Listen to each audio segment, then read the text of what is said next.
এগুলো এই রুমগুলো এমন ছিল জেলখানার মতোই। এখানে লম্বা করে শিকল ছিল, দরজা ছিল। এই জমিদার বাড়ির যে দরজাগুলো কাঠের তৈরি পার্টিশন, এক একটা পার্টিশন সামনে ঈদ তো তাই সেজন্য মার্কেটে প্রচুর ভিড়, মানে শপিং চলছে মানুষ। তারপরে এই ময়মনসিংহ ভ্রমণে আরেকটা জিনিস আপনারা না দেখলে নয়, সেটা হলো এই জমিদার বাড়ির একটা জিনিস দেখে আমি অবাক। সেটা হলো এই মুহূর্তে আমি রয়েছি ময়মনসিংহের সবথেকে ফেমাস যে মন্দার দোকান, ঠিক আছে? এই যে দেখতে পাচ্ছ, এইটা হলো সেই গোপাল পালের প্রসিদ্ধ মন্দার দোকান। আর এই মন্দার নাম অনেক শুনেছি। চলো ভিতরে প্রবেশ করি এবং আমরা দেখব কেন এত। আজকে আমরা ঘুরে দেখব বাংলাদেশের প্রাচীন শহর ময়মনসিংহ। আর এই শহরে রয়েছে রাজা মহারাজা এবং কি জমিদারের অস্তিত্ব। বন্ধুগণ, আজকে আমরা এইসব বিখ্যাত জায়গা ঘুরে দেখব। মুক্তাগাছা জমিদার বাড়ি, জোড়া মন্দির, ময়মনসিংহের মন্ডা মিঠাই। এই মন্ডা মিঠাইয়ের পিছনে অনেক ইতিহাস রয়েছে, সব কিছু জানতে পারবো আমরা এই ভিডিওতে। তাহলে চলুন ময়মনসিংহ শহর নতুন করে আমরা জেনে নেব। হ্যালো ময়মনসিংহ, আসসালামু আলাইকুম। সবাই কেমন আছো? আশা করি তোমরা অনেক ভালো আছো, আর আমিও খুব ভালো আছি। ফাইনালি 2-3 দিন ধরে আমি যে ময়মনসিংহ এক্সপ্লোর করছি, ঘুরছি, আমার খুব ভালো লাগছে। তো ফাইনালি আজকের ব্লগে থাকছে তোমাদের ময়মনসিংহের ফেমাস জমিদার বাড়ি, মুক্তাগাছা জমিদার বাড়ি। এবং কি এই মুক্তাগাছা একটা ফেমাস খাবার রয়েছে মন্ডা, ঠিক আছে? মন্ডা মিঠাই শুধু মুক্তাগাছা নয়, সারা বাংলাদেশের ভিতরে এটা বিখ্যাত। এবং এই মিঠাইয়ের পিছনে অনেক ইতিহাস আছে, সব কিছু জানতে পারবো আমরা ওখানে গেলে। তাহলে দেরি কিসের, চলো আজকের ভিডিওটা আমরা ঘুরে দেখবো ময়মনসিংহের কিছু বিখ্যাত খাবার এবং জমিদার বাড়ি। Let's start.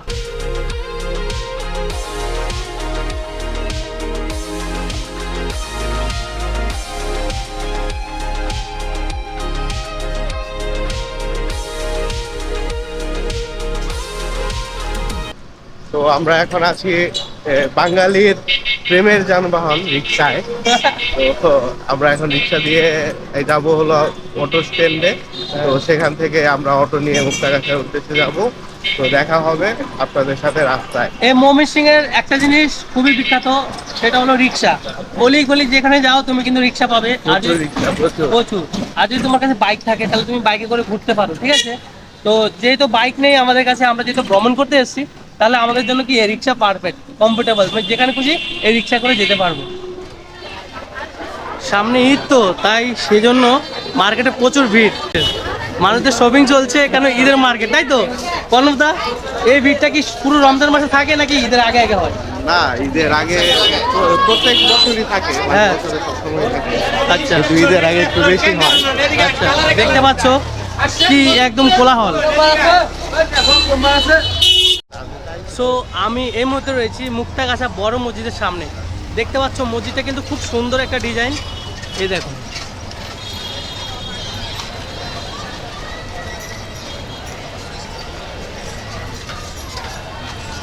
তাহলে চলো আমরা হেঁটে হেঁটেই জমিদার বাড়ির দিকে যাব। সো ফাইনালি আমি কিন্তু চলে এসেছি মুক্তাগাছা জমিদার বাড়ির সামনে। এই যে দেখতে পাচ্ছ, এই জমিদার বাড়ি দেখেই বোঝা যায় যে এই শহরটা কতটা পুরাতন এবং প্রাচীন। চলো দেখি, এই জমিদার ভিতরে নাকি অনেক কিছু রয়েছে, জেল পর্যন্ত আছে। সেটা কিভাবে সম্ভব আমি জানি না, তবে ভিতরে গেলে আমরা বুঝতে পারবো। চলো ভিতরটা আমরা ঘুরে দেখবো। এতদিন ধরে যে শুনলাম মুক্তাগাছা জমিদার বাড়ি, ফাইনালি চলে এসেছি সেই জমিদার বাড়ির সামনে। চলো ভিতরে প্রবেশ করা যায়।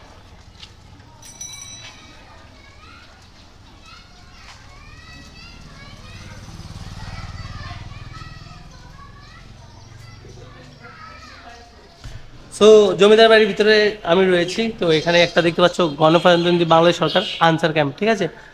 তো যাই হোক, আর এই ভিতরে প্রবেশ করে ডান দিকে দেখতে পাচ্ছ একটা গার্ডেন, খুব সুন্দর। এই গাঁদা ফুলের গার্ডেন তৈরি করেছে, এই যে। আর এদিক থেকে আমরা ভিতরে প্রবেশ করব। চলো তোমাদেরকে ঘুরে দেখাই। এই জমিদার বাড়িটা দেখে কি মনে হচ্ছে তোমাদের, কত বছর পুরানো হতে পারে? তো আইডিয়া থাকলে আমাকে অবশ্যই কমেন্ট বক্সে জানাবে। আর আগের এই যে দেখুন বাইরের যে বারান্দাটা, এই বসার যে জায়গাটা, এটা কি সিস্টেম করা? ওয়াও, দেখতে পাচ্ছ কত পুরানো।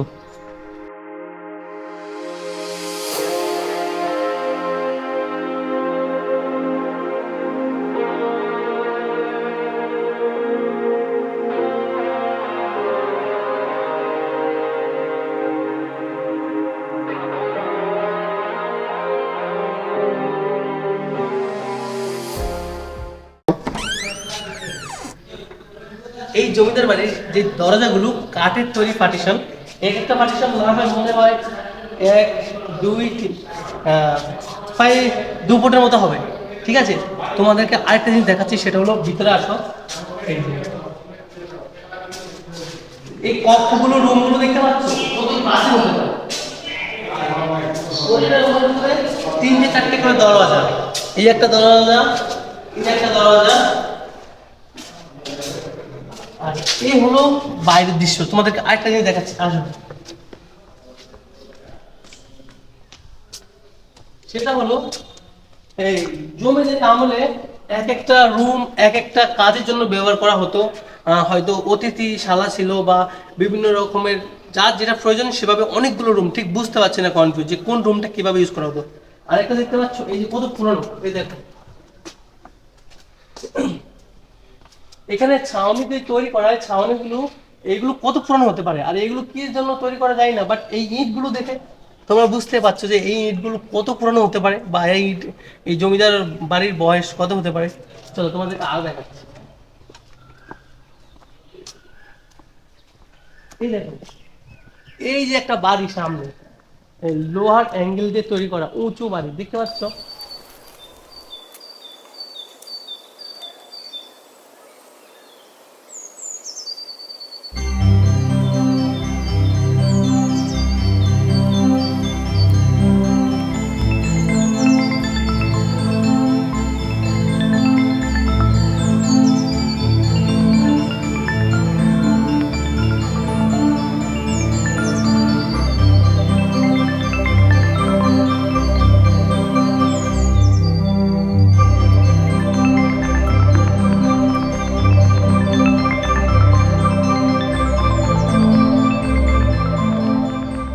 তো আরেকটা জিনিস তোমাদেরকে দেখাচ্ছি, সেটা হলো চলো।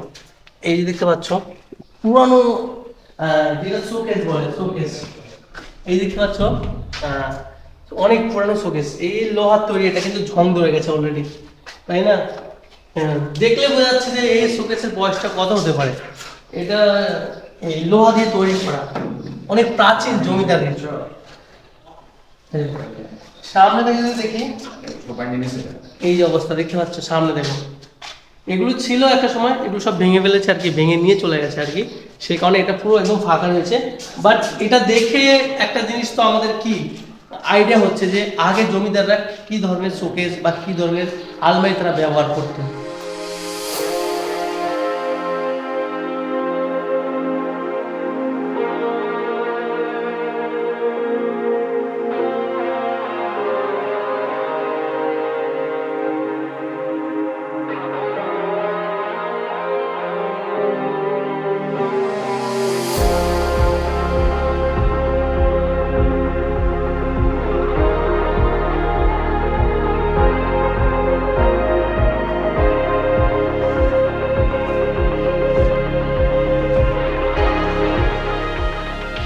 যখন এখন তো গভর্নমেন্ট শাসন, তাই না?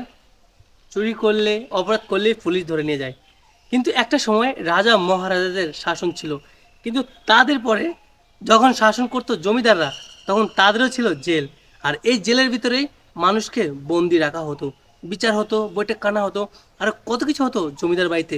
প্রচুর ইতিহাস রয়েছে এই ময়মনসিংহ শহরে। আমার পিছিয়ে দেখতে পাচ্ছেন, এটা সম্ভবত জেলখানা ছিল। আমি আপনাদেরকে কক্ষগুলো দেখালে বুঝতে পারবেন।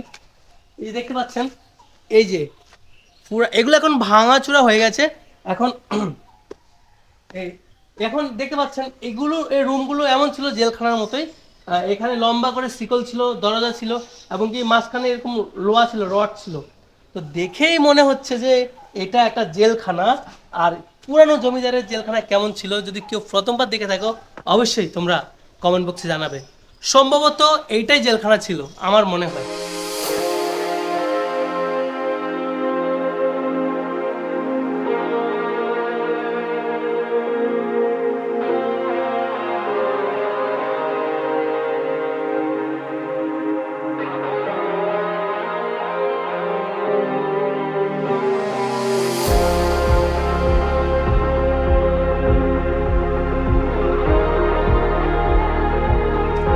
এই যে মুক্তাগাছা জমিদার বাড়ি, এটা খুবই একটা ফেমাস টুরিস্ট স্পট, ঠিক আছে। তো একটা সময় জমিদার বাড়ি থাকা সত্ত্বেও কিন্তু এখন বর্তমানে এটা রয়েছে প্রশাসনের আন্ডারে। আর আপনাদেরকে দেখালাম এটা একটা আনসার ক্যাম্প বর্তমানে। তো এই জমিদার বাড়ির ইতিহাস আমরা জানবো অর্ণবদার কাছ থেকে। আচ্ছা অর্ণবদা, জমিদার বাড়ি সম্পর্কে কতটুকু জানো? জমিদার বাড়িতে আসার আগে এই এলাকার যে নাম আছে, এই এলাকার নাম হলো মুক্তাগাছা। তো এই মুক্তাগাছা নামটা কিভাবে হলো, তো সেটা নিয়ে বলি। তো এই জমিদার বাড়ির যে জমিদারের প্রতিষ্ঠাতা ছিল, মানে প্রতিষ্ঠাতা জমিদার ছিল, তার নাম ছিল শ্রীকৃষ্ণ আচার্য চৌধুরী। আচ্ছা। তো তিনি এই জমিদারিত্ব লাভ করে এই আপনাদের মানে পশ্চিমবঙ্গের মুর্শিদাবাদের যে নবাব ছিল, আচ্ছা। আলীবর্দী খাঁ সম্ভবত। হ্যাঁ। তো ওনার থেকে এই পরগনার মানে জমিদারিত্ব নেয়। হ্যাঁ, জমিদারিত্ব নেয়। নেওয়ার পর তো তারপর তিনি এই জায়গায় আসে।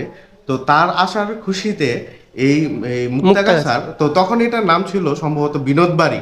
আচ্ছা। তখন মুক্তাগাছা নাম ছিল না, তখন নাম ছিল বিনোদ বাড়ি।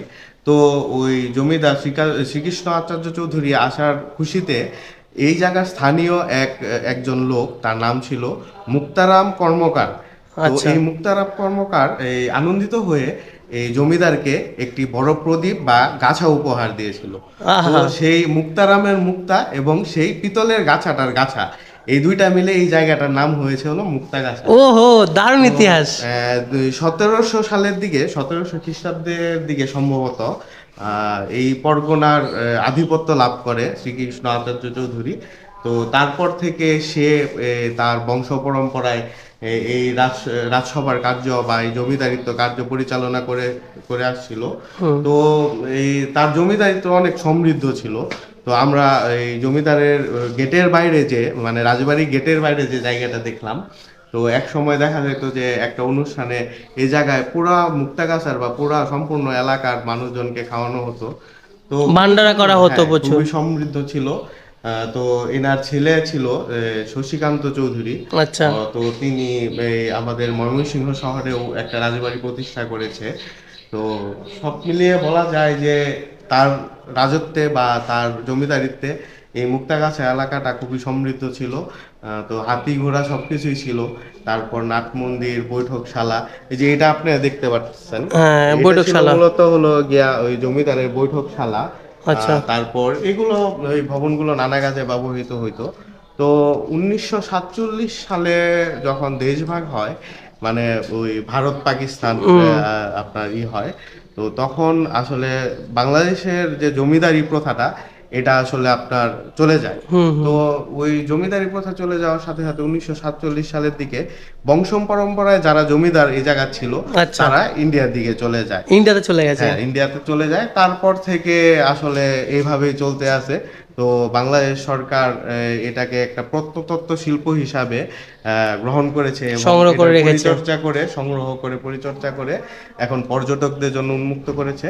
তো এই বাসার ইতিহাস আসলে অনেক আছে এই জমিদার বাড়ি, আমরা হয়তো জানি না, অনেক যতটুকু জানো ততটুকু বলেছো, বলার চেষ্টা করলাম। তো যাই হোক, আরেকটা জিনিস হলো এই মুক্তাগাছার মন্ডা মিঠাই, এই সম্পর্কে কিছু জানো? হ্যাঁ, মুক্তাগাছার মন্ডা মিঠাই, আমরা মুক্তাগাছার মন্ডাও সামনেই মুক্তাগাছার মন্ডাও খাইতে যাব। তো এটা হলো বাংলাদেশের 33তম জিআই পণ্য। জিআই পণ্য হলো গিয়া আপনার মানে ভৌগোলিক নির্দেশক, কিছু কিছু এলাকার খাবার আছে, তো ওইগুলো প্রসিদ্ধ। তো এটা হলো আর কি বাংলাদেশের 33তম জিআই পণ্য। তো এই মন্ডার দোকানের যে ইতিহাস আছে, এটা আমি এখানে না, মন্ডার দোকানে গিয়েই বলবো।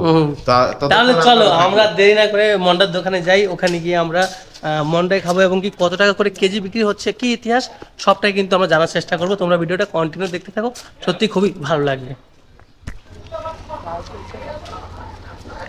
সো গাইস, এই মুহূর্তে আমি রয়েছি ময়মনসিংহের সব থেকে ফেমাস যে মন্দার দোকান, ঠিক আছে। এই যে দেখতে পাচ্ছ, এইটা হলো সেই গোপাল পালের প্রসিদ্ধ মন্দার দোকান। আর এই মন্দার নাম অনেক শুনেছি, চলো ভিতরে প্রবেশ করি এবং আমরা দেখবো কেন এত ফেমাস। হ্যাঁ, তো যাই হোক, ফাইনালি আমি সেই মন্ডার দোকানে চলে এসেছি। আর এই মন্ডা এত ফেমাস কেন সেটা আমরা জানার চেষ্টা করব। দেখতে পাচ্ছেন এই যে এখানে রসগোল্লা রয়েছে, মন্ডা মিঠাই রয়েছে, এ হলো এটা ফেমাস দোকান, ঠিক আছে।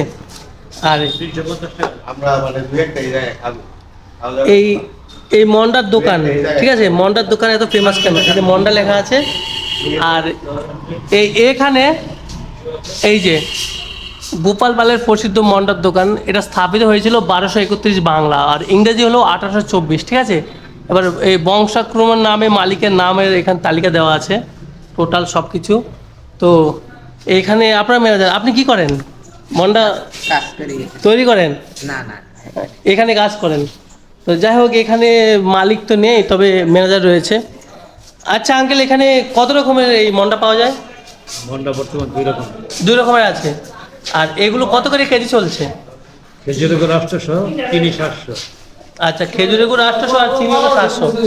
এই যে এখানে সব কিছু দেওয়াই রয়েছে। এই যে 1 কেজি 700 টাকা, আধা কেজি 350 টাকা, প্রতি পিস 35 টাকা। পিচও বিক্রি হয়, বুঝতে পারছো? আর এই যে এখানে বসে তোমরা মন্ডা খেতে পারবে। অনবদা, মন্ডা নিয়েছো? এখন মন্ডা আনবক্সিং হবে। মন্ডা নিয়েছো? হ্যাঁ। কতটুকু নিলে? এই দেখো মন্ডা, ও। হাফ কিলো আছে এই জায়গায়। হ্যাঁ, আচ্ছা, আধা কেজি। সম্ভবত 10 পিসের মতো। 10 পিস কত? তো আমরা এখন 10 পিস 350 টাকা। 350 টাকা। আচ্ছা। তো মানে হাফ কিলো, হ্যাঁ। 1 কিলো হলো 700 টাকা। তো এই মন্ডা তো ফেমাস কেন আমাদেরকে বলো? ফেমাস বলতে এই জিনিসটা, এই মন্ডাটা আসলে সবকিছু অথেন্টিক জিনিস দিয়ে তৈরি হয়, হুম। মানে আর্টিফিশিয়াল কোনো কিছু ইউজ করা হয় না। হুম। এই মন্ডাটা তৈরি করা হয় হলো গিয়া ছানা আর চিনি, এই দুইটা জিনিস দিয়ে, আর কোনো জিনিস ইউজ করা হয় না। হুম। তো প্রিপারেশনের ব্যাপারটা তো আমি জানি না, এটা এই জায়গার যারা ময়রা আছে ওরা বলতে পারবে। আচ্ছা। তো মানে এটা ফেমাস এই জন্যই যে এটা টেস্ট আর অথেন্টিক জিনিস দিয়ে এটা তৈরি হয়, এই জন্যই ফেমাস। আচ্ছা, তো যাই হোক, এখন এখন যেহেতু রোজার মাস, তো সরি আমরা রোজা নেই, কারণ আমাদের প্রচুর ভ্রমণ করতে হয় বলে এই জন্য রোজা রাখতে পারিনি। তো আমরা মন্ডা নিয়েছি এখানে। এখন দাদা বললো যে এখন বর্তমানে দুটো রকম পাওয়া যায়, সেটা হলো একটা চিনি আর একটা গুড়ে। তো আমাদেরকে দুই রকমই দিয়েছে। চলো আমরা খেয়ে টেস্ট করে দেখবো কেমন হয় খেতে। অনুদা, তুমি নাও।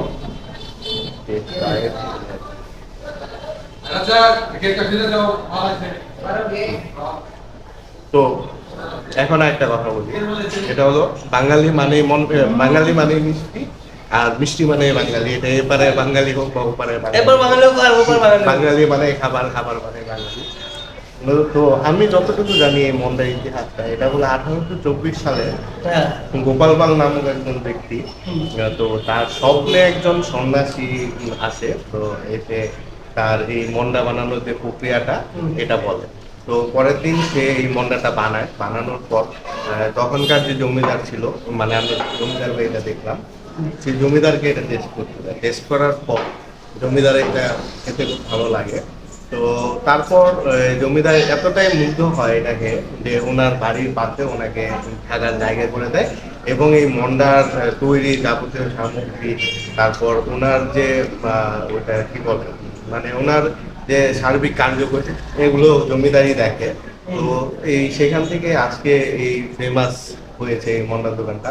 তার থেকে বড় কথা হলো, এই মন্ডাটা হলো বাংলাদেশের জিআই পণ্য, 33তম জিআই পণ্য। 2024 সালে এটা 33তম জিআই পণ্য হিসাবে বাংলাদেশ সরকার এটাকে স্বীকৃতি দেয়। তো জিআই পণ্যটা আসলে ভৌগোলিক নির্দেশক, যেটা জিওগ্রাফিক্যাল ইন্ডেকশন। তো জিআই পণ্য আসলে অনেকগুলো আছে, তার মধ্যে বাংলাদেশে এই 33তম জিআই পণ্যটা এই মন্ডা।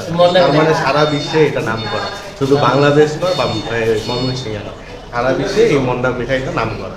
তাহলে আমরা খেয়ে তোমাদের সাথে দেখা করছি। তো ফাইনালি আমরা মন্ডা খেয়ে এই যে বাইরের জন্য পার্সেল নিয়ে নিলাম ময়মনসিংহের মন্ডা মিঠাই। চল, তারপরে এই ময়মনসিংহ ভ্রমণে আরেকটা জিনিস আপনারা না দেখলে নয়, সেটা হলো প্রাচীন এই জোড়া মন্দির। ঠিক আছে, এই মন্দিরে অনেক ইতিহাস আছে। এই যে দেখতে পাচ্ছেন, জোড়া মন্দির কেন বলা হয়? একটা দুটো মঠ, এই দুটো গম্বুজ পাশাপাশি, আর ফেমাস এই জোড়া মন্দির, এটা ময়মনসিংহে বিখ্যাত। আচ্ছা, হ্যাঁ বলো। এই আমাদের এই মুক্তাগাছা জমিদারিত্ব সময় এইদিকে মানে অনেক ধর্মপ্রাণ হিন্দু ছিল। তো ইভেন তারা অনেক সম্ভ্রান্ত ছিল। তো এইগুলো আপনারা এই মন্দিরগুলো দেখলেই বুঝতে পারবেন। এই জায়গায় অনেক পুরানো পুরানো মন্দির রয়েছে। প্রাচীন সনাতন ধর্মগুলি বেশি ছিল এখানে, বেশি ছিল এখানে। ইভেন তারা খুব ধনাঢ্য ছিল। আচ্ছা, অনেক, হ্যাঁ, জমিদার ছিল। হ্যাঁ, জমিদারিত্বর অধীনে তারা খুব ধনাঢ্য অবস্থায় ছিল। তো ধর্মচর্চার জন্য জমিদার প্রচুর মন্দির প্রতিষ্ঠা করেছে মুক্তাগাছায়। তাদের মধ্যে একটি হলো এই জোড়া মন্দির। জোড়া মন্দির, জোড়া মন্দিরের সামনে থেকে দৃশ্যটা দেখাবো আপনাদেরকে, দেখতে থাকুন, সত্যি খুবই ভালো লাগবে। মন্দিরের সামনে একটা ছোট্ট লেক আছে, পুকুর, এই দেখতে পাচ্ছেন। এখানে একটা বট গাছ রয়েছে, এই পুরানো একটা বট গাছ, তার এখানে একটা ব্রহ্মা মন্দির রয়েছে, ঠিক আছে। এই প্রথম বাংলাদেশে একটা ব্রহ্মা মন্দির দেখলাম, আর হলো রাজস্থান পুষ্করে, ঠিক আছে।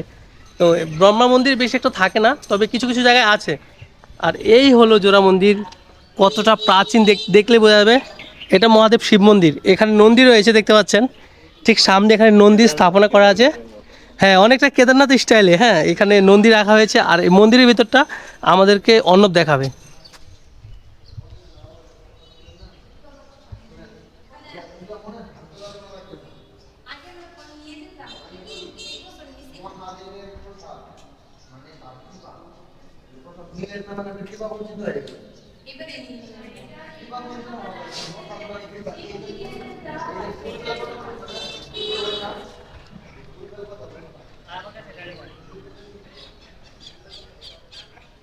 আর জোড়া মন্দিরের আরেকটা জিনিস দেখে খুব ভালো লাগছে, সেটা হলো এই দুর্গা মঞ্চ। আমার মনে হয় এখানেই দুর্গা প্যান্ডেল করা হয়। এই যে সামনে দুর্গা মঞ্চ রয়েছে, অনন্ত, এটা কি দুর্গা প্যান্ডেল হয়? হ্যাঁ, এটা এই জায়গায় দুর্গাপূজা হয়, প্রত্যেক বছর দুর্গাপূজা হয়। ফেমাস। আর আমাদের ময়মনসিংহ জেলার মধ্যে এই মুক্তাগাছায় সব থেকে বেশি জমজমাটভাবে দুর্গাপূজা পালন করা হয়। দুর্গাপূজা না, সব পূজায় সব পূজা এই হয়। জায়গায়, যেহেতু হিন্দু বেশি। আচ্ছা, এই হলো সেই দুর্গা মঞ্চ, দেখতে পাচ্ছেন পুকুর পাড়ে লেকের পাশে এই প্রাচীন এই দুর্গা মঞ্চ। এখানেই মূলত সব পূজাগুলো, এখানেই ঠাকুর ওঠে, এখানেই প্যান্ডেলগুলো। আর এই হলো জোড়া মন্দিরের দৃশ্য।